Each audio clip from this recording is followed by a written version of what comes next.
Today I'm going to teach you how to make a homemade pizza.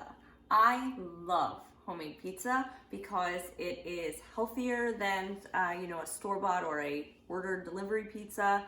It's way less greasy, and you can make it to your specifications every single time. So let's get started. So I have here a packet of yeast. This is just a plain fast rise yeast. I'm gonna add that first. Okay. So nice thing about these packets is there's no measuring involved. Then I'm going to add to this 1 teaspoon of sugar, just plain old sugar. And then I'm going to add, which is a little bit different than what I've done in the past. This is actually a Lydia Bastianich recipe. So she adds to her pizza dough 1 tablespoon of olive oil. And then she also adds 1 1/4 cup of pretty hot water, because you obviously want to activate that yeast. So now what I'm going to do is I'm just going to give this a nice little whisk. And you'll see the difference that adding the olive oil to your dough gives the pizza crust. Like, it has a really flaky texture, which is really different than a lot of doughy pizza doughs that I've had in the past, and it makes it nice and crisp. Okay, so this is well combined.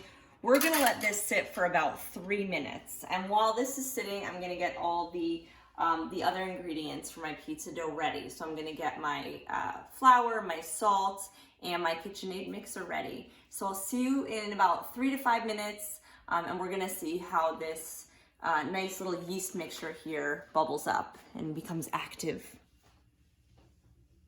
Okay, so now our yeast mixture is all ready. You can see it's got this really nice bubbly, like dome shape, and that's only after a few minutes of sitting here. While that was sitting, I went ahead and I got my KitchenAid mixer. I got 3 cups of all-purpose flour, and I also got 1 tablespoon of salt, and I put that into the mixer. I'm just gonna give this a quick spin just to make sure that the flour and the salt is incorporated. And then what I'm gonna do is, after that's incorporated, just for a second, okay, I'm gonna add my yeast mixture to this. So, I mean, again, when you're talking about like making pizza dough, this really couldn't be any simpler. It's just yeast, flour, water, and a little olive oil. So let's put this down, and we're gonna spin this, and you're gonna see that when we mix this, this is actually gonna be, it's gonna be pretty liquidy. It's not going to immediately form a ball of dough.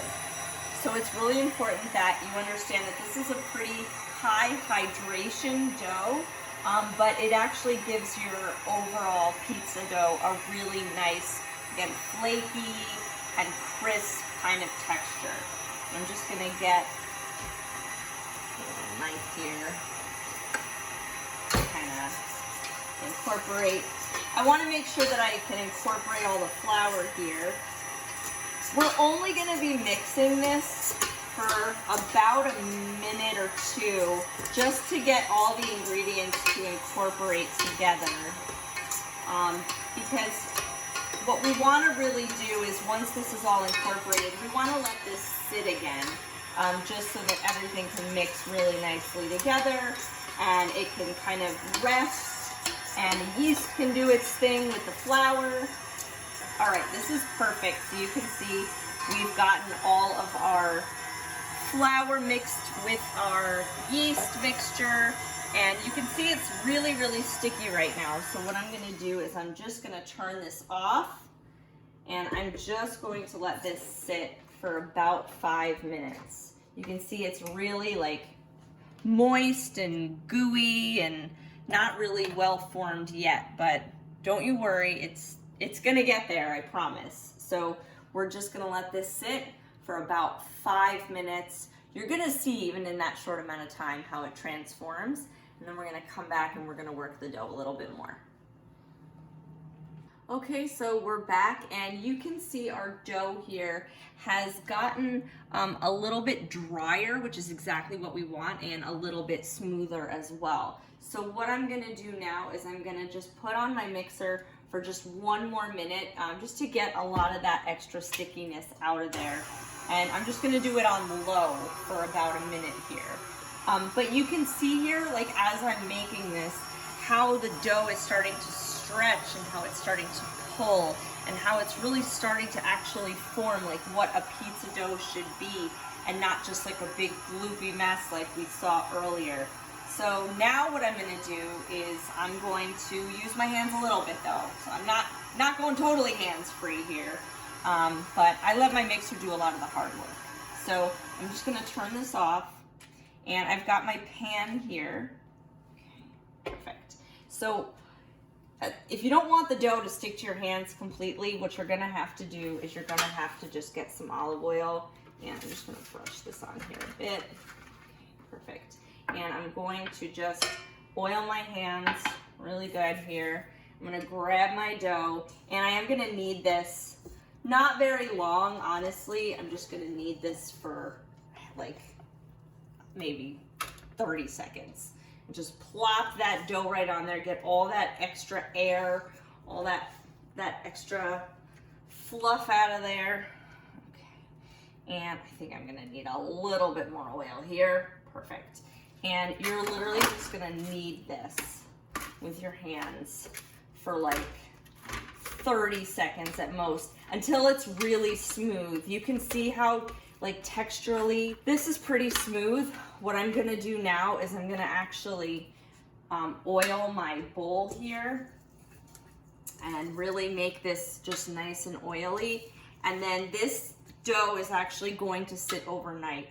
I know we're not getting immediate gratification pizza, but it's well worth the wait. So I'm gonna put my dough back into my little bowl here, and I'm just gonna literally add a little bit more olive oil on top, cover that up. This is gonna get covered, and it's gonna then go into my fridge. So I'm gonna cover this in saran wrap, put it back in the fridge overnight.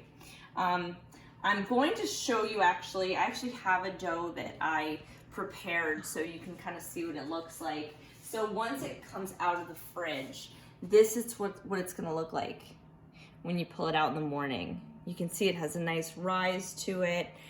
It's bubbly, it's light, it's airy. It smells pretty good too. So this is what I'm gonna use to make my pizza. So I'm gonna show you actually making the pizza.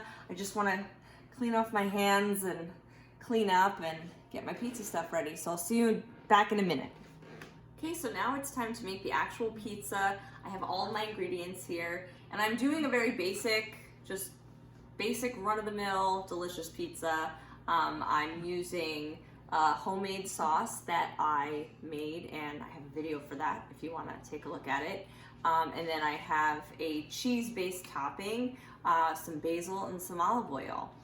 So now what I'm going to do is I'm going to take my dough and I'm going to pour about 3/4 of it onto the little sheet pan here. This dough recipe will actually give you either 2 10-inch pies, or you can do like a giant pie. But what I like to do is I like to actually use about 3/4 of the dough, and then I use the rest for like a calzone or like a stromboli or something. With this, again, I love this dough because it just stretches so nicely on its own. So all I really have to do is stretch it out. And you're probably wondering why this is on parchment paper.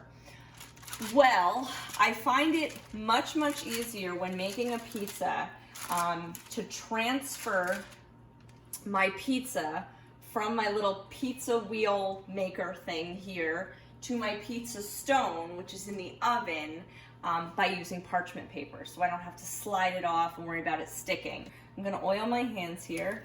You wanna make sure that you preheat your oven to 500 degrees and put your pizza stone in the oven before the oven starts actually preheating.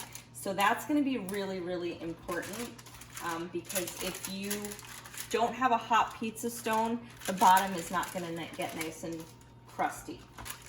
You can see how easy it is to stretch this dough. Like, I am literally not fighting this dough at all. It is just working with me and I am working with it.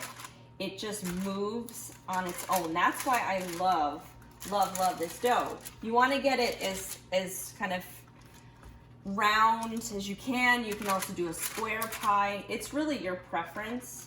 I have also, which I'm about to put on this pizza here, I have some sauce that I made previously.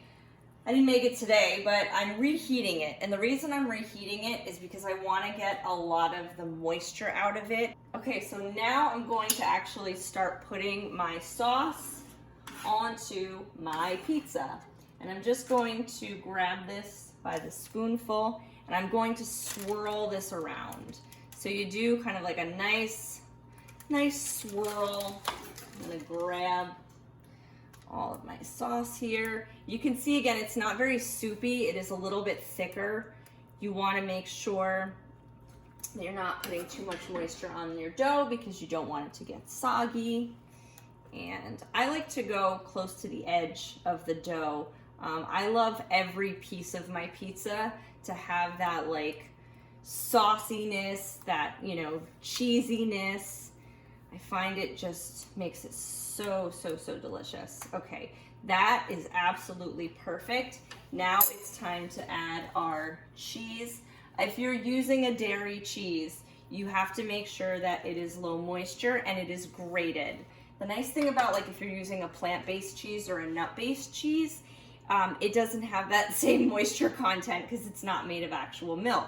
So it's a little bit easier in that regard. You just have to make sure you find one that is melty, and that can be the challenge there.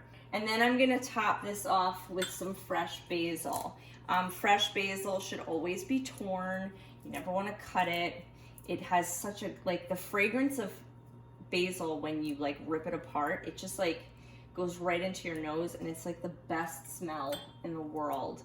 This dough will lend itself to a variety of really any kind of topping you want. You just never want to overload your pizza with toppings because, again, you have to think that the dough is like holding all of this together and holding all of it up. Just make sure to evenly disperse your toppings and make sure that they're, you know, not too heavy. Last, I'm going to just top this off with some olive oil. I just love like a dollop of olive oil on top just because it adds a, you know, a little nice little like brown crispiness to it. Okay, so the easy-ish part, makes it a little easier, is I'm going to now transfer this parchment to my my pizza stone, which is sitting in the oven. So this out. Hello, pizza stone. You can see this stone has seen some stuff. You know, she's been around, this girl. She's seen a pie or two. Okay. And all you have to do is just pop that on there. That is like the easiest thing in the world, right? I'm literally just popping that right on there. Now this is going to sit in your oven. I like to let it sit for 15 minutes. Okay, the recipe that I use from Lydia, she says 8 to 10. I like to do it 15 minutes. I like a nice crispy pizza. So I will see you in 15 minutes and we will be ready to eat pizza. It is finally pizza time. Okay, get this bad boy out of here. And the nice thing again, with the parchment, I can literally just flip that on. That is a fine looking pie, if I do say so myself. So you can see here how the cheese like bubbles and gets nice and crusty. And then we have our sauce. And then we have, I love how the crust like incorporates that cheese and also gets a lot of that sauce onto it. I'm gonna try to take a small bite. You typically wanna let this cool, but that's just not my style. I don't let things cool. I'm gonna add to this a little bit of hot pepper flake. And I also like a little bit of oregano. You can add garlic powder if you want. You can really add whatever you want to this. So, God, without burning myself, I'm just gonna dig in here. Very nice. And letting this cool will help the cheese or whatever you're using on top just to kind of settle a little bit. You can see the steam coming off. This is literally like hot, fresh out of the oven. Good thing my hands are dead from years of cooking. My fingertips just have nothing left. So, okay. So look at that, right? It's just got this really nice golden brown crust on it. And it's like really flaky. Like you can literally see like the flaking of the inside of that crust there. It's just perfect. So I'm very excited to taste this, although I think it's gonna be really hot. Woo! Mmm. That's a good pizza right there. I hope you enjoyed how to make a pizza. I hope next time you're thinking about ordering, you know, you'll give a homemade pizza a chance, because it deserves a chance, because it is so delicious. So I hope you move your pizza and make yourself a pizza.